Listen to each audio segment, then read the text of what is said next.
Le danger vient-il des bactéries ou de l'industrie pharmaceutique? Le 28 février, le journal allemand Frankfurter Allgemein a rapporté que pour la première fois, l'OMS a publié la liste d'une douzaine de bactéries pour lesquelles on aurait besoin de nouveaux médicaments antimicrobiens, c'est-à-dire des médicaments qui bloquent les bactéries. Cette liste présente 12 sortes de bactéries comme étant les plus dangereuses pour la santé humaine. Une idée répandue soutient que certains microbes, à commencer par des champignons et des bactéries, seraient les ennemis des hommes parce qu'ils causent certaines maladies. Ils devraient donc être combattus avec des médicaments spéciaux. C'est une idée qui est entrée dans la structure mentale de beaucoup de personnes. Un coup d'œil dans l'histoire montre qu'en particulier les deux microbiologistes, Louis Pasteur en France et Robert Koch en Allemagne, ont publié cet enseignement sur des bactéries dangereuses au XIXe siècle. Un microscope a permis de voir des bactéries pour la première fois en 1676. Pasteur lui-même défendait de son vivant la théorie suivante. Les tissus en bonne santé sont comme stériles, donc sans germes. Il a enseigné qu'on ne pouvait pas trouver de bactéries dans un corps en bonne santé. Dans leur livre « La folie des virus », le Dr Klaus Köhnlein et le journaliste économiste Thorsten Engelbrecht ont fait des recherches détaillées sur Pasteur et Koch. Ils écrivent qu'il y a longtemps que la théorie de Pasteur a été réfutée, car dans toutes les expériences sur des animaux dans un milieu stérile mouraient après quelques jours. En plus de cela, des recherches actuelles montrent que les bactéries sont essentielles pour la vie humaine. Un travail de recherche de 2004, qui a été publié dans la revue spécialisée intitulée « Nature Biotechnologie », a montré que des chercheurs ont trouvé à peu près 100 billions de bactéries et de champignons, rien que dans l'appareil digestif humain.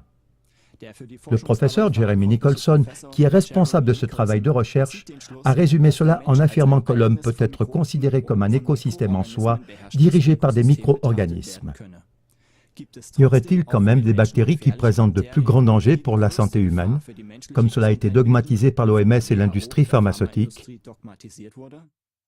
À la question « Jusqu'à quel point les bactéries sont-elles dangereuses pour l'homme ?», Köhnlein et Engelbrecht répondent de la manière suivante. On devrait juste penser au fait que sans les bactéries, la vie humaine ne serait pas possible. Tout dans la nature, que ce soit au sujet des cellules ou du corps, tout se passe dans un équilibre. Les bactéries ne vivent pas isolées dans une atmosphère libre, mais toujours dans un ensemble de cellules et de tissus. À la question « Pourquoi pourrait-on prouver que beaucoup de maladies sont dues à des bactéries prétendues dangereuses ?», Köhnlein et Engelbrecht répondent par la question de ce qui vient en premier. Est-ce la bactérie ou est-ce le milieu de culture? La réponse serait toujours que c'est l'environnement qui fait que les microbes se développent. Cela expliquerait aussi pourquoi tellement de bactéries prétendument dangereuses, les streptocoques par exemple, se trouveraient sur la peau mais ne feraient aucun dégât. Les bactéries ne deviendraient dangereuses que quand elles se trouvent dans un milieu de culture favorable et se reproduisent ainsi de façon déséquilibrée. C'est pourquoi c'est le milieu dans lequel se trouvent les bactéries qui les fait se développer. Les bactéries ne créent pas directement de maladies chez l'homme. Ce serait plutôt lié à un déséquilibre, comme par exemple quand un système immunitaire affaibli laisse les bactéries se développer.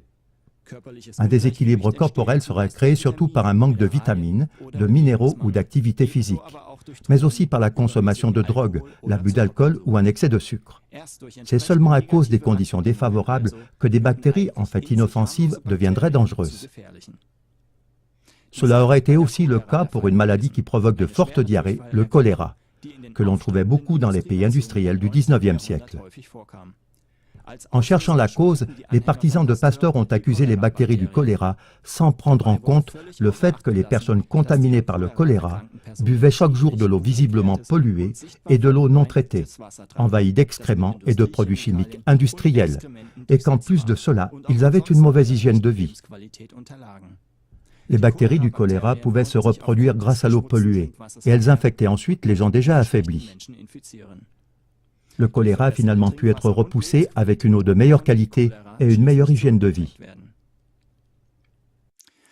Mais l'OMS et l'industrie pharmaceutique ne changent pas leur manière de penser, malgré ces faits reconnus.